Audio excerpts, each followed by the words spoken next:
नमस्ते. आपण पाहत आहात ग्रामविकास ई सेवा चॅनल. आपले ग्रामविकास ई सेवा टीम तर्फे हार्दिक स्वागत आहे. आजचा आपला विषय आहे ग्रामीण क्षेत्रातील इमारत बांधकाम परवानगी देण्याबाबत. महाराष्ट्र शासन ग्रामविकास विभाग शासन निर्णय क्रमांक VPM 2015 प्रक्र 39 रा 4 दिनांक 11 डिसेंबर 2015 ह्या शासन निर्णयामध्ये 2 संदर्भ चा अंतर्भूत करण्यात आलेला आहे. त्यामध्ये पहिला आहे महाराष्ट्र ग्रामपंचायत आणि महाराष्ट्र प्रादेशिक नियोजन व नगर रचना अधिनियम 2014, 2 महाराष्ट्र ग्रामपंचायत अधिनियम आणि महाराष्ट्र सर्वसाधारण वाक्यखंड अधिनियम अधिसूचना दिनांक 16 मे 2015. तर आपण प्रस्तावना बघूया. महाराष्ट्र ग्रामपंचायत आणि महाराष्ट्र प्रादेशिक नियोजन व नगर रचना सुधारणा अधिनियम 2014 हा दिनांक 29 डिसेंबर 2014 रोजी महाराष्ट्र शासन राजपत्र असाधारण भाग 4 मध्ये प्रसिद्ध करण्यात आला आहे. या अधिनियमातील प्रकरण 2 हे कलम 2 ते 4 महाराष्ट्र ग्रामपंचायत अधिनियमातील सुधारणा असून त्यान्वये महाराष्ट्र ग्रामपंचायत अधिनियम 1958 मधील कलम 52, 53 व 176 मध्ये सुधारणा करण्यात आलेल्या आहेत. सदर करण्यात आलेल्या सुधारणांबाबत निर्णय सर्व संबंधितांच्या निदर्शनास आणून देण्याचे शासनाचे विचाराधीन होते. शासन निर्णय महाराष्ट्र ग्रामपंचायत आणि महाराष्ट्र प्रादेशिक नियोजन व नगर रचना सुधारणा अधिनियम 2014 मधील महाराष्ट्र ग्रामपंचायत अधिनियमातील कलम 52 मध्ये पोटकलमे 1 आणि 2 याऐवजी पुढील पोटकलमे दाखल करण्यात येतील. 1. ज्या गावाकरता महाराष्ट्र प्रादेशिक नियोजन व नगर रचना अधिनियम 1966 याच्या तरतुदीन्वये प्रारूप प्रादेशिक योजना किंवा अंतिम प्रादेशिक योजना प्रसिद्ध करण्यात आली असेल अशा कोणत्याही गावामध्ये कोणतीही व्यक्ती 1. महाराष्ट्र जमीन महसूल संहिता 1966 च्या कलम 2 च्या खंड 10 च्या अर्थांतर्गत त्या गावाच्या गावठाणा क्षेत्रात विहित रीतीने ग्रामपंचायतीची पूर्वपरवानगी घेतल्याशिवाय 2. त्या गावाच्या इतर क्षेत्रात जिल्हाधिकाऱ्यांची किंवा ज्यांच्याकडे जिल्हाधिकाऱ्यांचे अधिकार सोपवण्यात आले असतील अशा तहसीलदाराच्या दर्जापेक्षा कमी दर्जा नसलेल्या इतर कोणत्याही अधिकाऱ्याची पूर्वपरवानगी घेतल्याशिवाय कोणतीही इमारत उभारणार नाही किंवा पुन्हा उभारणार नाही अथवा उभारण्यास किंवा पुन्हा उभारण्यास सुरुवात करणार नाही. 1. ज्या गावाकरता प्रारूप प्रादेशिक योजना किंवा अंतिम प्रादेशिक योजना प्रसिद्ध करण्यात आली नसेल अशा गावांमध्ये कोणतीही व्यक्ती विहित रीतीने पंचायतीची पूर्वपरवानगी घेतल्याशिवाय कोणतीही इमारत उभारणार नाही किंवा पुन्हा उभारणार नाही अथवा उभारण्यास किंवा पुन्हा उभारण्यास सुरुवात करणार नाही. मुद्दा क्रमांक 2. पंचायत समिती स्तरावर पदस्थापित केलेल्या राज्य शासनाच्या नगर रचना अधिकाऱ्याची किंवा पंचायत समितीच्या स्तरावर असा अधिकारी पदस्थापित करण्यात आला नसेल त्याबाबत जिल्हा परिषद स्तरावरील नगर रचना अधिकाऱ्याच्या पूर्वपरवानगी घेतल्यानंतरच पंचायत या प्रयोजनार्थ केलेल्या अर्जावरून पोट कलम 1 किंवा यथास्थिती पोट कलम 1 अन्वये कोणतीही परवानगी देईल. 2. जर पंचायतीने असा अर्ज मिळाल्याच्या दिनांकापासून 60 दिवसाच्या आत किंवा पंचायतीकडून तत्संबंधी कोणतीही मागणी करण्यात आल्यास त्या बाबतीत अर्जदाराकडून उत्तर मिळाल्याच्या दिनांकापासून 60 दिवसाच्या आत यापैकी जे नंतर घडेल तेव्हा तत्संबंधी तिची परवानगी अथवा नकार कळवला नाही तर उक्त 60 दिवसाच्या कालावधीच्या समाप्तीनंतरच्या लगेचच पुढच्या दिवशी अर्जदाराला अशी परवानगी देण्यात आली असल्याचे मानण्यात येईल.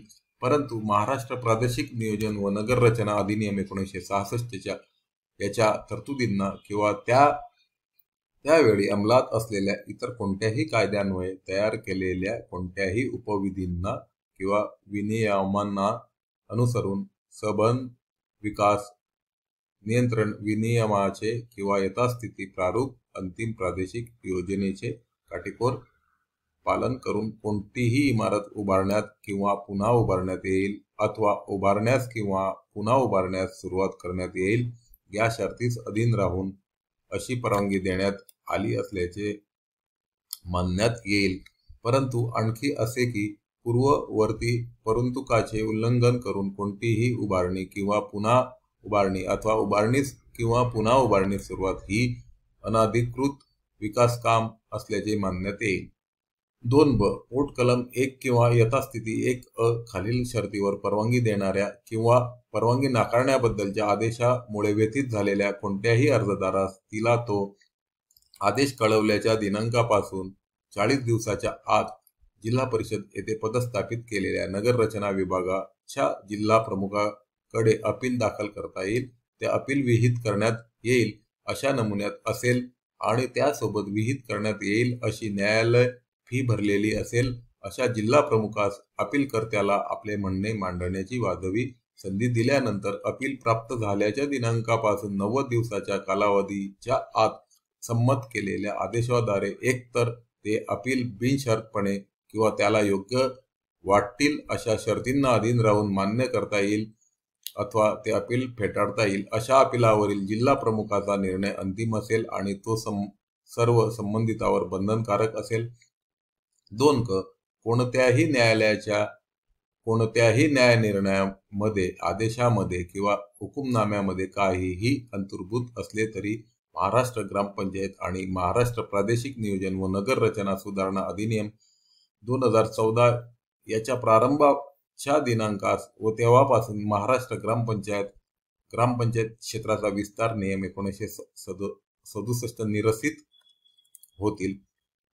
2ड महाराष्ट्र ग्रामपंचायत आणि महाराष्ट्र प्रादेशिक नियोजन व नगर रचना सुधारणा अधिनियम 2014 याच्या प्रारंभाच्या दिनांकास व तेव्हापासून या कलमान्वये नियम तयार केले जाईपर्यंत इमारती उभारण्यासाठी किंवा पुन्हा उभारण्यासाठी परवानगी देण्याच्या संबंधात महाराष्ट्र प्रादेशिक नियोजन व नगर रचना अधिनियम 1966 याच्या कलम 20 च्या पोट कलम 4 अन्वये तयार केलेले महाराष्ट्र प्रादेशिक योजनांच्या संबंधातील प्रमाणीकृत विकास नियंत्रण व प्रवर्तन विनियम लागू असतील. 2. महाराष्ट्र ग्रामपंचायत अधिनियमातील कलम 52 च्या पोट कलम 3 मध्ये पोट कलम 1 किंवा 2 या मजकुराऐवजी पोट कलम 1 अ 2 अ किंवा 2 ब हा मजकूर दाखल करण्यात आला आहे. महाराष्ट्र ग्रामपंचायत अधिनियमातील 53 मधील पोट कलम 1 मध्ये गावाच्या सीमेतील या मजकुराऐवजी गावठाण क्षेत्राच्या सीमेतील हा मजकूर दाखल करण्यात आला आहे. 4. वर नमूद करण्यात आलेल्या सुधारणा दिनांक 15 मे 2015 पासून अंमलात आलेल्या आहेत. वरील सुधारणा मधील कलम 52(2) नुसार पंचायत समिती स्तरावरील नगर रचना अधिकारी व कलम 52(2) ब नुसार जिल्हा परिषद स्तरावरील नगर रचना अधिकाऱ्याची नियुक्तीच्या अनुषंगाने संदर्भ 2 येथील दिनांक 26 मे 2015 रोजीच्या अधिसूचनेनुसार कलम 52(2) अन्वये बांधकाम परवानगी देण्याबाबत आवश्यक पूर्वपरवानगी घेणे याकरिता पुढील आदेश होईपर्यंत जिल्हास्तरीय नगर रचना अधिकारी यांची पंचायत समिती स्तरावरील प्रसिद्ध नगर रचना अधिकारी म्हणून कलम 52(2) ब अन्वये अपील संदर्भात निर्णय घेण्यासाठी विभागीय स्तरावरील सहसंचालक यांची जिल्हा परिषद स्तरावरील पदसिद्ध नगर रचना अधिकारी म्हणून नियुक्ती करण्यात आली आहे. सदर शासन निर्णय महाराष्ट्र शासनाच्या संकेतस्थळावर उपलब्ध करण्यात आलेला आहे. हा आदेश डिजिटल स्वाक्षरीने साक्षांकित करून काढण्यात येत आहे. महाराष्ट्राचे राज्यपाल यांच्या आदेशानुसार व नावाने माननीय उपसचिव ग्रामविकास विभाग महाराष्ट्र शासन यांच्या स्वाक्षरीने हा शासन निर्णय जारी करण्यात आलेला आहे. प्रतिलिपीमध्ये सर्व मुख्य कार्यकारी अधिकारी सर्व जिल्हे यांना सुद्धा एक प्रत देण्यात आलेली आहे. त्याद्वारे यांना विनंती करण्यात येते की त्यांना प्रस्तुतचा शासन निर्णय आपल्या अधीनस्थ असलेल्या सर्व पंचायत समिती ग्रामपंचायती यांच्या निदर्शनास आणून द्यावे असे ह्या शासन निर्णयात विनंती करण्यात आलेली आहे. तसेच आपणास आदरपूर्वक विनंती, आपण अद्यापही ग्रामविकास ई सेवा चॅनलला सबस्क्राईब केले नसेल तर सबस्क्राईब करावे. ग्रामविकास ई सेवा टीम कडून दररोज साधारणतः 2 ते 3 विषयांचे व्हिडिओ प्रसारित करण्यात येतात. अशी अद्ययावत माहिती आपणास हवी असल्यास नक्की सबस्क्राईब करायला हरकत नसावी. आम्ही आपणासाठी देत असलेली माहिती पुरवण्याचा आमचा प्रयत्न आपणास कसा वाटतो याबाबत आपला अमूल्य अभिप्राय कमेंट आपण नोंदविल्यास आमच्या टीमला आनंद होईल. तसेच डिस्क्रिप्शन मध्ये ग्रामविकास ई सेवा या संकेतस्थळाची लिंक तसेच यापूर्वी प्रसारित केलेल्या व्हिडिओची लिंक आपल्या सुलभतेसाठी दिलेली आहे. त्यावर क्लिक करून आपण संकेतस्थळावरील माहिती, शासन निर्णय, अधिसूचना, परिपत्रक प्राप्त करून घेऊ शकता. तर आपण आता स्क्रीनवर बघू शकतात gramvikaseseva.com हे संकेतस्थळाचे एक पेज आपल्या समोर ओपन झालेले आहे. त्यामध्ये आहे परवानगी ग्रामीण क्षेत्र इमारत बांधकाम असे पेज आपल्या समोर स्क्रीनवर ओपन झालेले आहे. आपण खाली स्क्रॉल केल्यानंतर ग्रामविकास ई सेवा टीम कडे उपलब्ध असलेले शासन निर्णय इथे उपलब्ध करून देण्याचा प्रयत्न केलेला आहे. आपणास एखादा शासन निर्णय हवा असेल तर ऑरेंज कलरची जी लिंक आहे त्यावर आपण क्लिक केल्यास शासन निर्णय आपल्याला डाउनलोड करता येऊ शकतो. बघा, आपण आता खाली खाली स्क्रॉल करूया. बघा, 2000 साधारणतः ह्या विषयाशी संबंधित 2001 पासून ते 2023 पर्यंतचे शासन निर्णय ह्या परवानगी ग्रामीण क्षेत्र इमारत बांधकाम ह्या पोस्ट मध्ये आपणास दिसत आहेत. आपण आपल्या आवश्यकतेनुसार ते शासन निर्णय परिपत्रक आपण डाउनलोड करून घेऊ शकतात. आजचा विषय आपणास कसा वाटला याबाबतची कमेंट सुद्धा आपल्याला नोंदवायची आहे. आजचा व्हिडिओ आपण इथेच थांबवूया. ग्रामविकास ई सेवा टीम तर्फे आपले खूप खूप आभार. धन्यवाद.